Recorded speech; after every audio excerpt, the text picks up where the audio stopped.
Uma boa noite a todos. Nessa noite nós pedimos ao Senhor que Ele nos ajude a falar para você sobre as coisas do Senhor. Nós vamos ler nossa primeira leitura em Salmo 56, Salmo de Davi. Se pudéssemos, ou como nós sempre colocamos um anúncio da pregação, um chamado título, nós colocamos: quantas vezes você já encontrou com Jesus? É uma pergunta, na verdade, quantas vezes você já se encontrou com Jesus? Essa leitura é um salmo de Davi. Ele estava sendo muito perseguido por aqueles implacáveis inimigos históricos dos judeus, aquele povo marítimo que sabia matar, destruir, capitular, levar para a servidão e tomar tudo que podiam de alimento, os famosos filisteus. Não tinha um outro recurso a não ser armas. Como Davi estava fraco, ele foi pedir socorro ao Senhor. E ele diz, na altura do versículo 12 e 13, os teus votos estão sobre mim, ó Deus. Eu te renderei ações de graças. Desculpa, pois tu livrastes a minha alma da morte, não livrará os meus pés da queda, para andar de diante na luz dos viventes. Até aqui. Senhor nosso Deus, nós te pedimos perdão dos nossos pecados e te rogamos nesse momento toda a capacidade para poder transmitir a sua santa palavra aos amados que estão presentes, aos nossos visitantes, também aos parentes, aos irmãos, e você que está nos ouvindo na rede ou nas redes. Nós pedimos a Deus que o seu coração possa ser aberto, dilatado, para ouvir a palavra de Deus. Em nome de Jesus te agradecemos. Amém. Na verdade, Davi não questiona o seu Deus em nenhum momento. Ele não questiona Deus. Ele confirma o livramento de Deus. Questionar é uma coisa, confiar é outra. Qualquer um de nós pode ser como Davi. Nesta noite, se você quiser decidir, como alguém que anda com Deus. Davi confessa o pacto de profissão e confissão de fé e crê em Deus e deposita nele todas as suas confianças. Os seus votos com Deus estavam em cima de tudo na sua vida. E esse é o ponto principal. Tudo na sua vida deve estar diante do trono da graça. Porque nesta obediência fidedigna, ele confessa nesse salmo que a operação do homem Davi, ele, não era render ações de graças a outra coisa que fosse, nem ao império, a não ser somente a Deus. Gratidão a Deus. A nossa vida deve ser um culto de gratidão a Deus. Aqui agora, neste momento de culto, neste momento, é que qualquer um de nós pode também experimentar o inédito. Andar diante de Deus. É o que ele escreveu. Andar diante de Deus, nós vamos explicar para você. Diante é um advérbio. Ad está ao lado do verbo. Diante é um advérbio que fornece localização em relação a algo ou alguém. Por isso que ele diz: eu estou diante de Deus.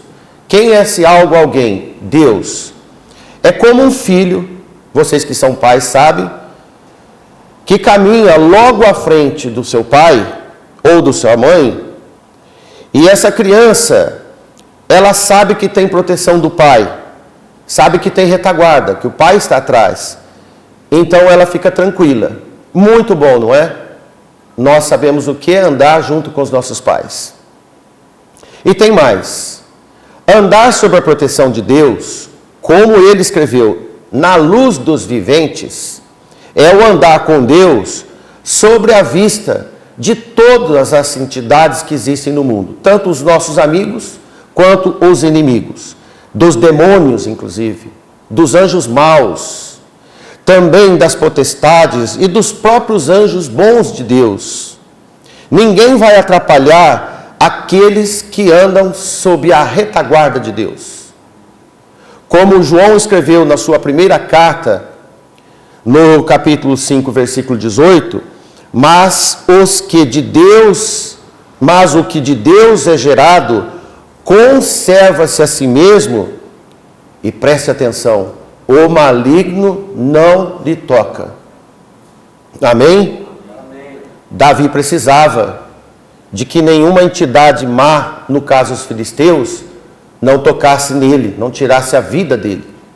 Se o maligno anda, como nós sabemos, ao derredor, procurando nos abocanhar, nos fazer maldade, nos tragar como um bote certeiro dos mais hábeis predadores, não andaremos ou não daremos conta nós de protegermos, irmãos. Nós somos ineficientes. Se nós sairmos na rua e uma pessoa nos assaltar armada, e se ela quiser nos matar, ela vai nos matar. Só Deus pode nos livrar deste mal. Sobre isso estamos falando. Porque Deus cuida de nós. Quando resistimos no poder de Deus, até o maligno foge de nós. Tanto o Satanás quanto os seus enviados.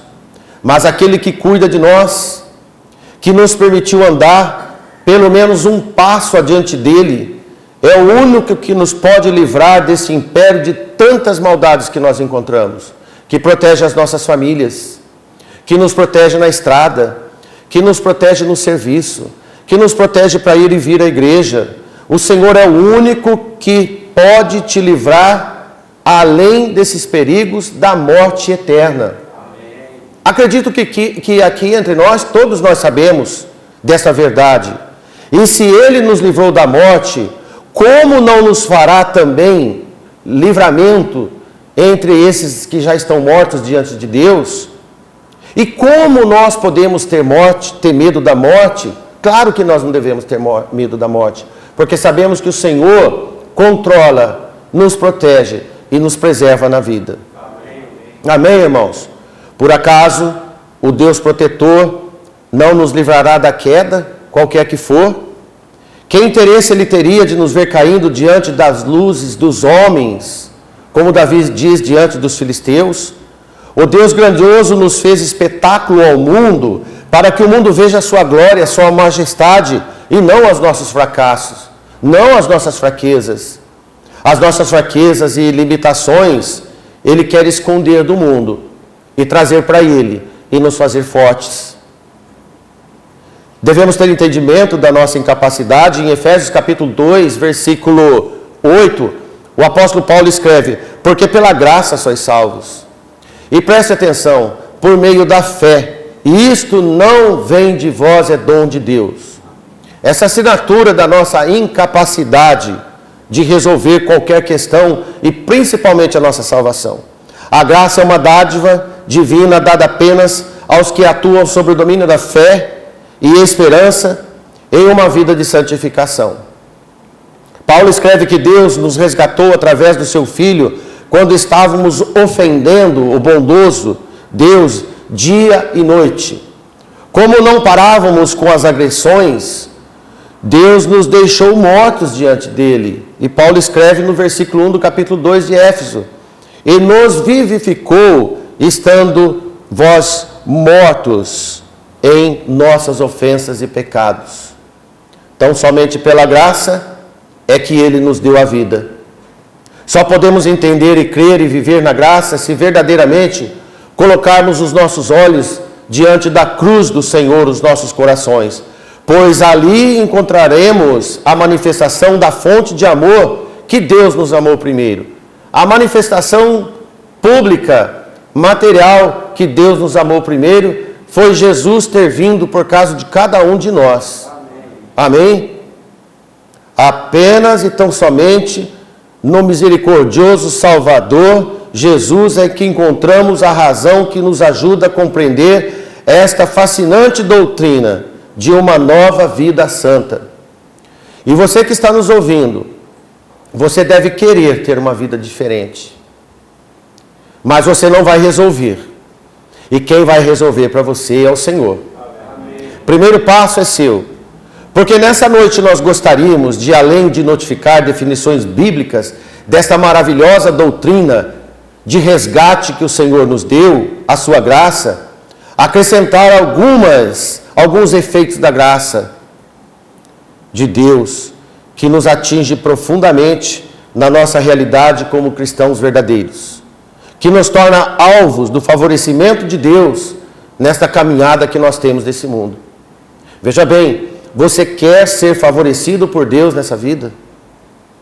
Eu acredito que todos vão dizer sim.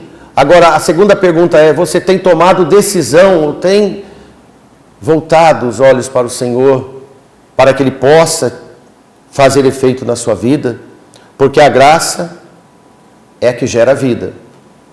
Sem antes a graça, nós éramos mortos. Em Efésios capítulo 2, versículo 5 diz: estando nós ainda mortos em nossas ofensas, nos vivificou juntamente com Cristo. Agora vivos, crente nenhum pode viver mais como mortos. Todos os crentes professos devem demonstrar alegria no Espírito Santo do Senhor. Essa alegria, ela deve ser conquistada todos os dias, pela fé e esperança da presença do Senhor. Por isso que a graça é maravilhosa, porque é donativo de Deus e muda a nossa vida. Não há graça alguma que não seja através de um simples ensinamento da pregação ensinada pelo autor da salvação.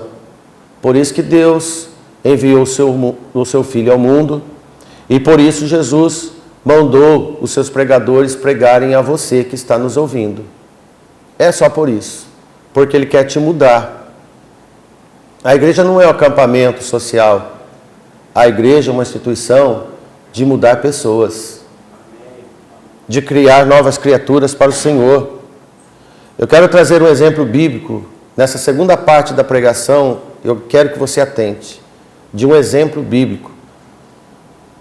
Jesus simulou, certa vez, não atender uma mulher que procurava ele, que o procurava. Ele disse que ele não ia atender essa mulher. E essa mulher estava aflita por causa da sua filha, que estava tremendamente endemoniada. Certa vez Jesus, para tirar um descanso, ele foi para o norte da Galileia, atravessou a fronteira e foi para a Síria, perto de duas cidades chamadas Tiro e Sidom. E lá, quando ele estava nesse lugar, em Marcos diz que ele estava meio, não escondido, mas sem fazer alarde nenhum. Em Mateus 15, 23, eu quero ler com você, agora eu quero que você siga esse raciocínio. E eis que uma mulher cananeia, que saíra daquelas cercanias, dessas duas cidades que eu te falei, clamou, dizendo: Senhor, filho de Davi, tem misericórdia de mim, que minha filha está miseravelmente endemoniada. Desespero, aflição. Eu quero fazer um parênteses aqui, que se você não procura Jesus é porque você não está desesperado pela sua morte e por nenhuma causa que lhe dá aflição. E sabe o que Jesus fez quando essa mulher fez essa súplica para ele? Veja o verso 23. Mas ele nada lhe respondeu, mas ele não lhe respondeu palavra. E os seus discípulos, chegando a ele, rogaram-lhe, dizendo: despede-a, que vem gritando atrás de nós. No primeiro dos primeiros versículos, no versículo 22, diz que ela clamava. Agora os discípulos, talvez por uma certa antipatia por ela também, diz que ela estava gritando. Na verdade, quem clama, no meu entender, não faz gritaria. Mas o clamor da mulher não soou bem nos ouvidos dos próprios discípulos de Jesus. Estou passando isso para você ver que quem quer, busca, encontra. Mesmo que tenha resistência. A mulher aflita recebe essa resposta com o silêncio de Jesus. Na verdade, ela não teve resposta de Jesus. Como você se sente com o silêncio de alguém que você sabe que pode te ajudar, te prestar socorro e não te dá a mão? Alguém aqui já passou por isso? Essa mulher por pouco tempo passou. E você desistiu? Pois ela não desistiu. Ela não desistiu. Você desiste, mas ela não desistiu. Talvez a gente vai chamar a pessoa de sem educação, de falta de respeito, não tem consideração aos pobres, necessitados e tal coisa. Além do silêncio do Salvador, houve o desconvite deselegante dos seus próprios discípulos. Essa mulher não tinha mais nada que ficar em volta de Jesus. Além de Jesus estar num lugar estrangeiro, ela também não era propriamente de lá, porque ela era cananeia, existia parte do império. Não diz ao certo de onde realmente ela morava, mas ela estava nessas cercanias. Na verdade, Jesus estava provocando e provando todos os presentes, testando até onde aquela fé da mulher alcançaria. Sabe o que Jesus queria daquela mulher? Manifestação do tamanho da fé que ela tinha. E a paciência dela em tudo o que estava acontecendo. E Jesus provocou todos os presentes para demonstrar que a graça salvadora não tem acepção de pessoas. Amém? Na verdade, Jesus nunca que faria tal desprezo a essa mulher. E nem negaria atendimento a quem procura adoração, ou quem lhe presta adoração. Veja no verso 25, que apesar de Jesus não dizer nada, e os seus discípulos pediram para ele mandar embora, veja a atitude que essa mulher teve. Então chegou ela e, o quê? Adorou Jesus, dizendo: Senhor, socorre-me. Essa é uma lição que nós devemos aprender. Jesus estava prestes, naquele momento, a deixar uma impressionante lição da sua salvação para qualquer um, em qualquer dificuldade possível, ou a qualquer um que nele crê, que pudesse o buscar. E este pode ser você, nesta noite. E essa mulher, ela não perdeu a viagem. Ela já havia encontrado Jesus. Ela havia procurado Jesus. Mas ela estava não só fazendo um ato de encontrar, ela estava buscando Jesus de todo o seu coração. Jesus jamais ia romper os ensinos do profeta Jeremias, quando em Jeremias 29:3, ele diz que todos os que o buscam de todo o seu coração, o Senhor aceita. Amém? A impressionante fé daquela mulher estrangeira quebrou muitos mitos da salvação naquele momento. Sempre basta crer. Não vem de obras ou de motivos de glórias pessoais, qualquer um que for. Jesus era de pleno conhecimento que a fé vem pelo ouvir, como está acontecendo com você neste momento. E a salvação é para todo aquele que crê. Em Romanos 10:17, Paulo, o apóstolo, escreve: de sorte que a fé é pelo ouvir e ouvir pela palavra de Deus. Isso está acontecendo aqui agora. Você está levando uma baita responsabilidade para a sua casa, para o seu coração, para a sua vida toda. Você jamais vai poder dizer que nunca ouviu a palavra de Deus. De forma que, se aquela mulher apenas ouvisse e não cresce, ela seria apenas mais um ouvinte da pregação de Jesus, como muitos milhares têm. Ela era algo a mais que isso.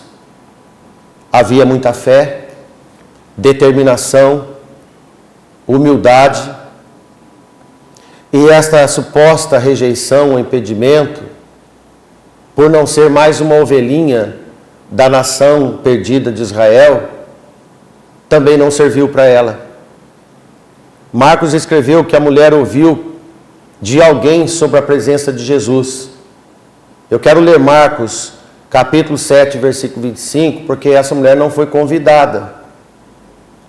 Eu imagino que todos que estão aqui foram convidados para vir à igreja. Essa mulher não foi convidada, porque uma mulher cuja filha tinha um espírito imundo, ouvindo falar dele, foi e lançou-se a seus pés. Ouvindo falar de Jesus. Alguém disse para ela, Jesus está por aqui. Ela falou, é o que eu precisava ouvir. Eu vou atrás dele. Não preciso de mais nada. Ninguém precisa fazer mais nada para mim. Dessa forma, alguém pregou para ela sem querer, talvez. Ou pregou por apenas dar um aviso. E ela não pensou duas vezes, irmão. Ela foi correndo e não se importava se Jesus ia aceitar ela não, ela lançou aos pés de Jesus. Mateus diz que ela adorou. Todos que adoram, lançam aos pés. Isto é o sinal evidente de humilhação, de humildade. A primeira vez dessa mulher na igreja de Jesus foi o oposto do que realmente acontece em muitas igrejas. Nada a ver com esses apelos cativantes que a gente vê em algumas igrejas. Igrejas que fazem apelos envolventes, coloca música de fundo, palavras emotivas. Já viu aquele pessoal levantando a mão enquanto toca uma música, outro vem e fala no ouvido, empurra para o altar. Algumas televisões mostram o altar lá, que eles chamam de altar, cheio de gente chorando. Há muito emocionalismo nas igrejas e pouca necessidade de Cristo. Porque quando nós precisamos de Cristo, ninguém precisa nos chamar, é só ouvir que Ele está. E se não ouvir, vai buscar. Isso aconteceu com o eunuco, lendo Isaías. Deus mandou Filipe. Ele não pensou duas vezes em ser batizado. Não são exemplos isolados. No versículo 24 de Mateus, e ele respondendo disse, olha o que Jesus disse para ela, eu não fui enviado senão as ovelhas perdidas da casa de Israel. Resposta dura. Com essa mulher estrangeira, o osso foi duro, como dizemos. Jesus disse para ela, eu não estou aqui por causa de você. Eu não vim na Síria por causa de você. Mas ela, irmãos, disse que ela precisava de Jesus. O Senhor não precisa de nós, mas nós precisamos dele. Amém?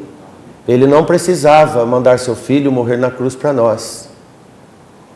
E Deus poderia dizer, eu não preciso de fazer isso, mas eu vim. De forma que ela fez de se desentendida quando Jesus falou que não veio para ela. Porque logo depois que Jesus falou para ela essas coisas, que ela chegou, adorou e disse, Senhor, o Senhor não veio para mim, mas pelo menos me socorre. Aproveita, eu estou aqui. Eu estou aqui. E Jesus responde para ela no versículo 26, não é bom pegar o pão dos filhos e deitar, isto é, jogar para os cachorrinhos. Você gostaria de ouvir isso? Depois de adorar alguém? E foi o que ela ouviu. A sessão de provocação da fé da pobre mulher continua, irmãos. E continua tensa. No cumprimento da adoração, Jesus ainda responde, não é bom eu dar para você o que não foi trazido para você. Jesus propõe para ela não ser útil, dar o que era endereçado para a nação de Israel. Mas, irmãos, ela não desiste. Ela não estava interessada em ouvir se era para ela ou não. Ela estava interessada do que ela precisava, porque fazia parte da vida dela a salvação da sua filha. Por isso que nós vemos irmãs chorar pedindo oração para os seus filhos. Não foi coincidência. É propósito de Deus para que todos saibam que as histórias bíblicas se repetem nas igrejas todos os dias. Todos os dias. E então, ela não desiste. Seu ego era zero. O seu orgulho era inexistente. E ela disse para o Senhor: me dê as sobras. Me dê as sobras. Vai para o lixo mesmo. Não vai perder nada, porque vai estragar. Cachorrinhos sempre aceitam restos. Os humildes sempre aceitam o que está na mesa. Os humildes sabem que comida boa é o que está na mesa. E ela sempre deixando de lado qualquer tipo de orgulho. Na verdade, ela está dizendo: Senhor, eu me conforto com pouco, com o resto. Eu me alimento com o que é desprezado pelos filhos que sentam à mesa. Não tem problema.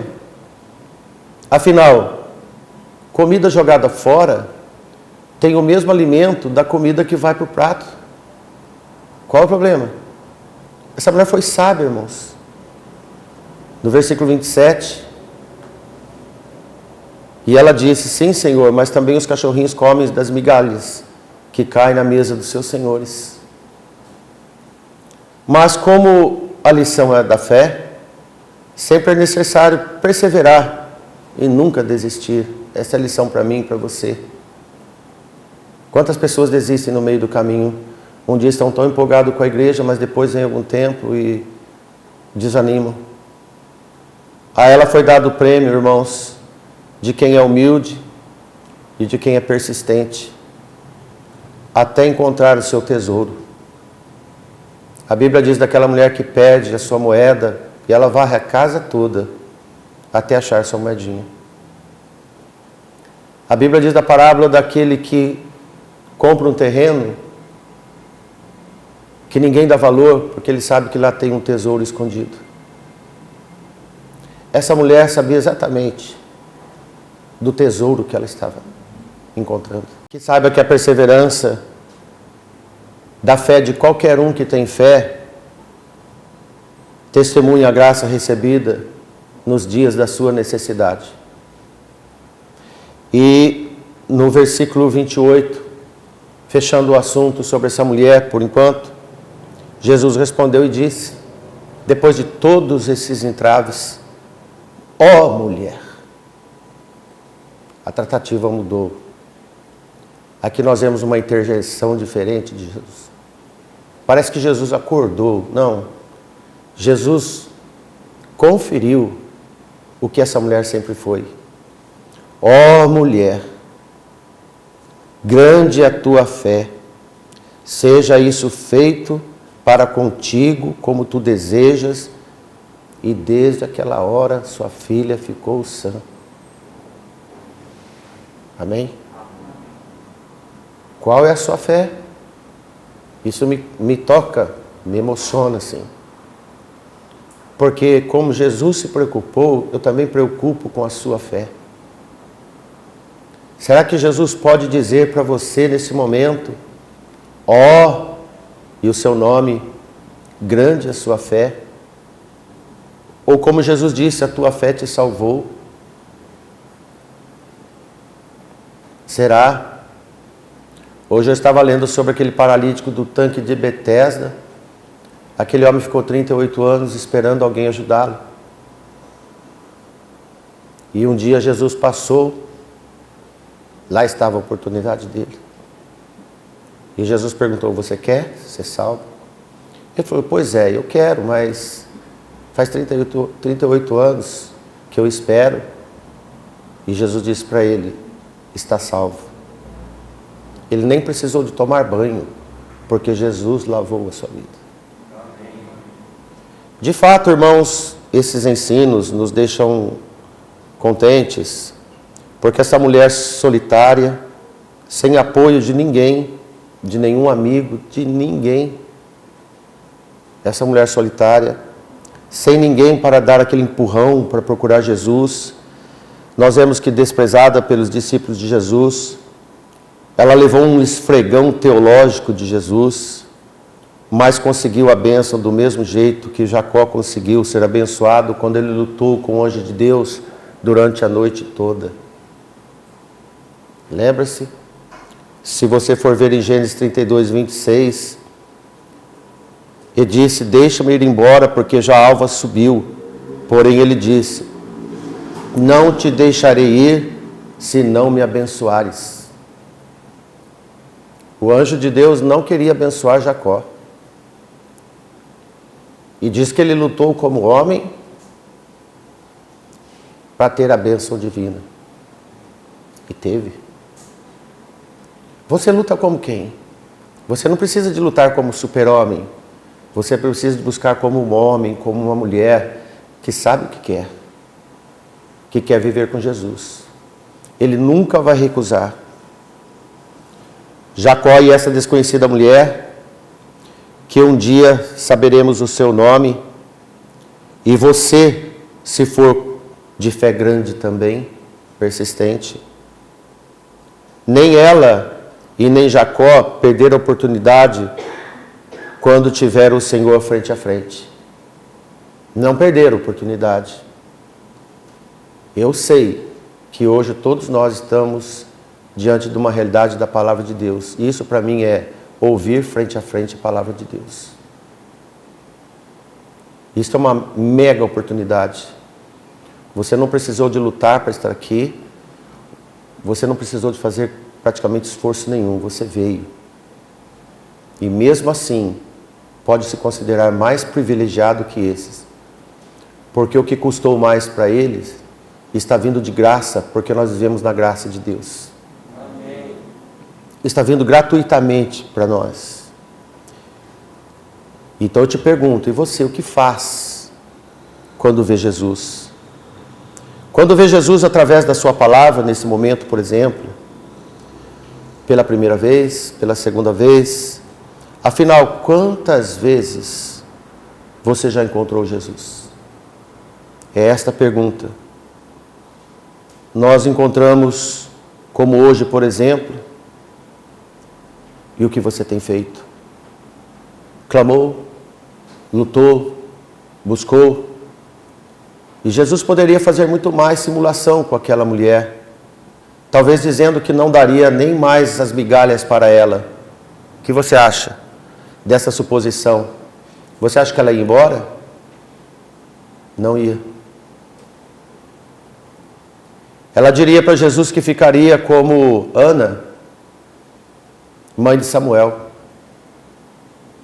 Com certeza. Porque a mãe do profeta Samuel esperava ter o seu primeiro filho. E ela queria. E ela lutou. Foi o que ela pediu. E foi o que aconteceu.